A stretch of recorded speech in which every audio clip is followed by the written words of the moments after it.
America runs on Bolivar time. To my left, you'll recognize Gary Gygax, inventor of Dungeons & Dragons. Greetings. It's a pleasure to meet you. We're good at. Let's try something else. Maybe we should... Put the dice away before I take them away. Wait! All right, but I need a weapon to fight off drunken robots when I wake up. Here, take my +1 mace. Invention all over again. Anyone want to play Dungeons & Dragons for the next quadrillion years? Sure, I guess. On to Rook 8. I'm a 10th level vice president. Can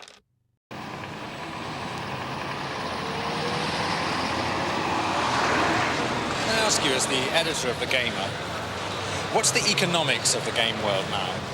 I think certainly anybody who are into fantasy games, into war games, role-playing games, are now dominating the market. When did Dungeons & Dragons start in America? 1975, I believe. They are now a $22 million industry. So it really is one of the biggest growth areas of the leisure game market. Very definitely so, yes. And there's a lot of dollars and a lot of pounds. A lot of dollars, a lot of pounds, a lot of French francs, a lot of Deutschmarks, and so forth. In a few words, you can best liken fantasy role-playing to a cross between Let's Pretend, Cops and Robbers, and improvisational theater. In one of these games, an individual takes the role of the game master. In Dungeons & Dragons games, for example, the Dungeon Master, but in the generic term is Games Master, and creates the world that the person or persons who are going to be playing the game operate in. It can be a modern-day setting, it can be a fantasy setting, a science fiction setting, future, whatever. Thus, again, in a Dungeons & Dragons game, we might have a Dungeon Master with, 4 or 5 players. One might be a magic user, another a cleric, 2 fighters, and perhaps a thief. Neath the tablet's guileful form, revealed by true sight, is hid the pool envisaging the 3 glooms of might. Can I ask you how much time you spend preparing your role in this game? Well, I should say, most of the last 2 days. I've been playing it with a few friends who aren't here today, to be honest, because this is a competition, and reading it through myself and working out some other sheets to work with it. It is important that it be fully detailed, so oftentimes, particularly in fantasy games, the milieu must consist of the geology, climatology, everything has to be there, a complete social structure, cultures, religions, and so on, in order to satisfy the players as they experience more and more of the world, because they are, in effect, experiencing mentally a whole created world of some sort. I think winning is less important than the overall experience. This is, after all, something that challenges the imagination and exercises the mind and creativity in problem solving. And so I guess everyone feels that they win if they survive. I'm Ozzy Osbourne, and I'm the Prince of Darkness.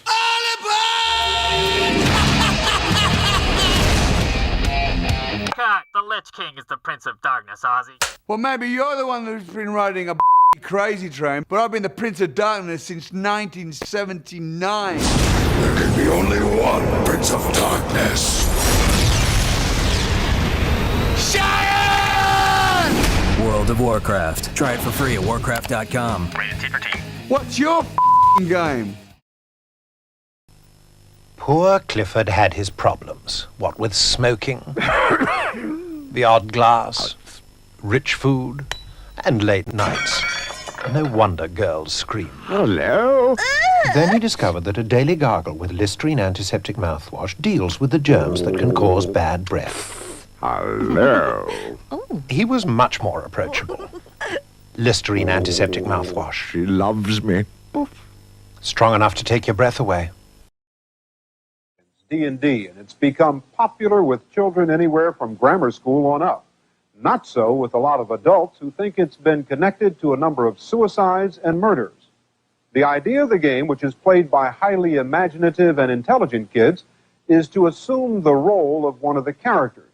One game can go on for weeks or even months.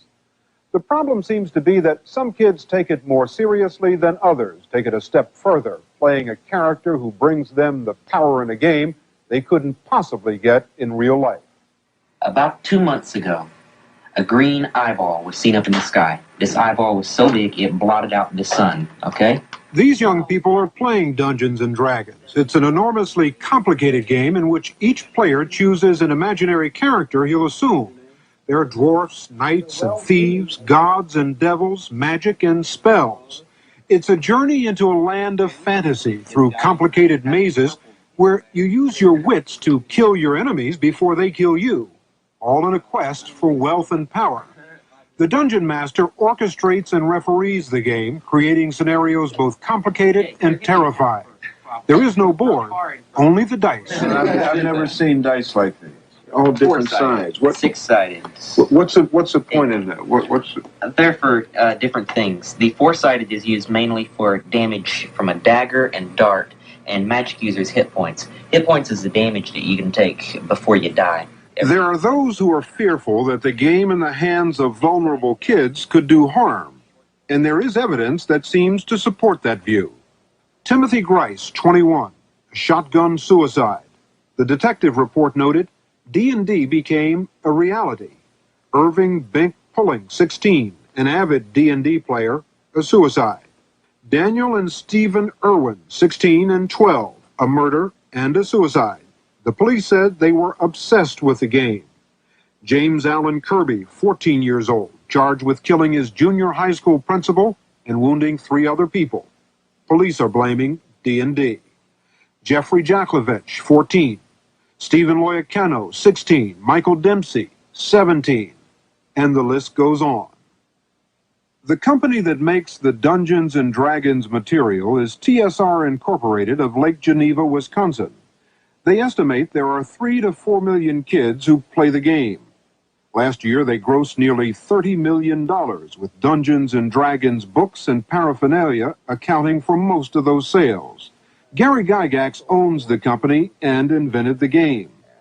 Dieter Sturm is the head of public relations. There are a number of cases that have been documented where there is some connection between D&D. I'm not saying that D&D is the cause of the death, but paraphernalia from the game has been found at the scene of the death. Notes, suicide notes referring to the game have been found, and all of these people, in a dozen or so cases, have been documented as avid D&D players. And you see no connection whatsoever? We see no connection for the fact that right now there's some 3 to 4 million players of the game actively throughout the United States. Right at this particular time, 1985, teenage suicide is epidemic across the country, with some 5,000 kids a year now taking their lives. I think that to say that because that child played Dungeons & Dragons, who's to say that that child does not watch television, does not participate in high school sports, or what per se? I have yet to see one bit of valid clinical evidence to show that this has been anything more than coincidental with a disturbed child. If you found 12 kids in murder-suicide with one connecting factor in each of them, wouldn't you question it? And that's all people would do. I would certainly do it in a scientific manner, and this is as unscientific as you can get. It's nothing but a witch hunt. But the families who have suffered the loss of a loved one would disagree. Pat and Lee Pulling and their 12-year-old daughter, Melissa. The Pullings came home one night 3 years ago and found Bink, their son, dead on the front lawn of their home in Montpelier, Virginia. He had shot himself through the heart with his father's handgun.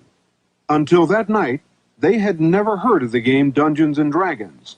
Then they began looking through his things. We went into the kitchen, and there on the table were what we thought were just regular composition books with schoolwork in it, and much of the Dungeons & Dragons material, along with this curse he had received in the game that day that he died. The curse that was placed on Bink's D&D character began, "Your soul is mine. I choose the time." In a letter that he left, Bink said he had been summoned to kill himself because he was evil. It was obvious through his writings that he felt he had assumed this character. But what I couldn't get into my mind was, is it possible? How could anybody do that? How could a 16-year-old that is smart, intelligent, why would they believe that they were something in a game, and why would they kill themselves because somebody else said to do it? Your son was well-adjusted? Always. He had never had psychological problems. He was healthy, even physically healthy. Well, we found that there's been numerous parents who say that the child's had no problems and such. Very conclusively, we go back to details of reports of classmates, of teachers, of friends and such, who very much kind of show that the youngster didn't fit in to school. He had outside problems and generally problems with his family. We know that in the case of Dungeons & Dragons, upwards of 3 million kids play the game with no apparent serious consequence. That for them it exercises the imagination and is just good fun. But there are those who are afraid that impressionable, vulnerable kids could be harmed by it. Dr. Thomas Radecki is a psychiatrist who teaches at the University of Illinois Medical School and who is chairman of the National Coalition on Television Violence. He has been studying the game for several years and says there are 28 deaths related to Dungeons & Dragons in the last 5 years. In some of those, it was clearly the decisive element. In other ones, it was just a major element in the thinking of the people at the time they committed suicide or murder.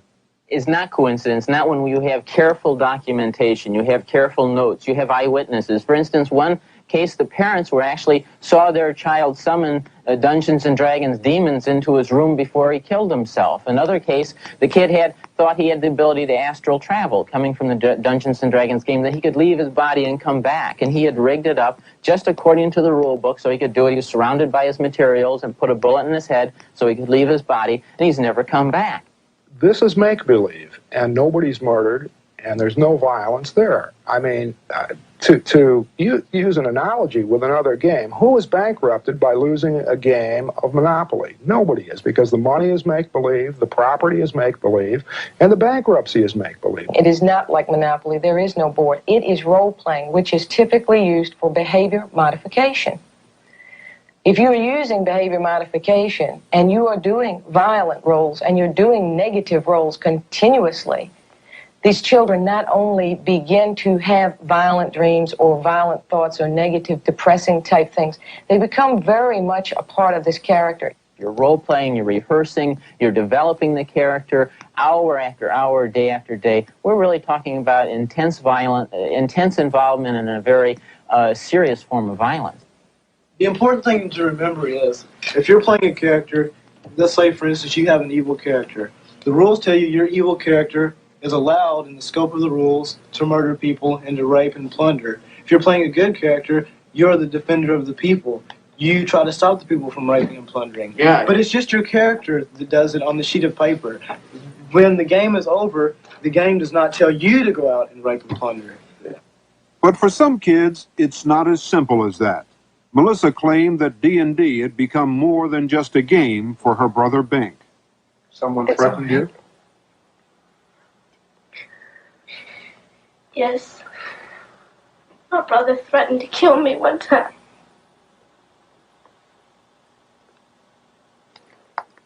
And we found out later that he had threatened to kill her if she told us that he was playing the game. She knew it, and she was actually scared for her life. After her son's death, Pat Pulling thoroughly investigated the game. She felt so strongly that it was responsible for her son's death that she formed a network of concerned people to warn others about the dangerous aspects of the game.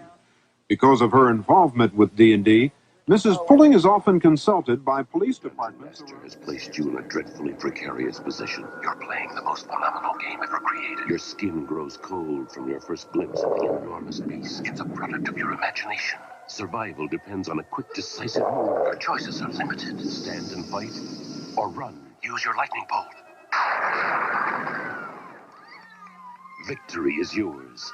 Win the treasure. TSR Hobbies, Dungeons & Dragons games. Products of your imagination. Because of her involvement with D&D, Mrs. Pulling is often consulted by police departments around the country. Last November, in this deserted area outside the small town of Lafayette, Colorado, two brothers, Daniel and Stephen Irwin, 16 and 12 years old, were found dead. It was a murder-suicide. The story was widely covered by newspapers and television, as was the fact that the police said the deaths were caused by the boys' obsession with the game Dungeons and Dragons. Officer Greg Corey was assigned to the case when the boys were first reported missing. He learned that they used to come to this railroad trestle to play the game. Both boys were here when you came? Yes, both boys were intertwined, their legs intertwined down in this area. The older boy in this area here, the younger boy laying here with the .22 caliber gun next to his head. Where the gun was found was just to the right of his head area. As a police officer, as an investigator, did you see a connection between what happened here and the game Dungeons and Dragons? And the investigation showed that it was a focal point of the boys' lives.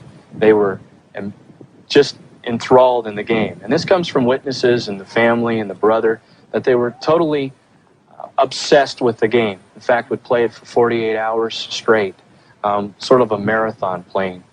2 weeks after the police chief announced that Dungeons and Dragons had been the cause of the boys' deaths, he issued a final press release with a different version of his earlier statements. TSR claimed they were vindicated, but Pat Pulling couldn't believe that the police changed their story. And I said, well, you can't change it. If it's the truth, you can't change it. I mean, children are dying, Ed. Children are dying out there, and people are not telling. Mrs. Pulling was convinced that it was the threat of a lawsuit by TSR rather than the evidence that made the police chief change his story. Did you threaten to sue the city? No, we did not threaten to sue. We did send them a letter, which we asked them in a very kind way that they please further investigation and take a look at exactly what all the evidence is and what the details are specifically before they start calling the name of our product into it as being a blame or cause. But Mrs. Pulling had received a letter from the police chief in Lafayette in which he said that it was his fear of a lawsuit that made him back off. Yes, he sent me a letter. The letter to Mrs. Pulling from the chief of police said in part, "I sincerely hope you will understand what has happened and will forgive me. I do not feel very good about myself, and I feel that I have lost a part of my integrity. May I say that the city administrator and city attorney were very supportive of me, but cautious. My obligation to the city as a whole to protect them from serious financial litigation was predominant." I wept. I mean, I said, boy, you know, maybe somebody was going to really take and pay attention to this now and start doing some serious research and start stopping children from dying over something that they didn't have to die. I don't think anyone is suggesting that your intentions originally with this game were anything but good. It was a game to have some fun. But in the light of what some people would consider to be strong evidence, don't you really think that you have to rethink your position about the game and at least make known the potential for abuse of the game?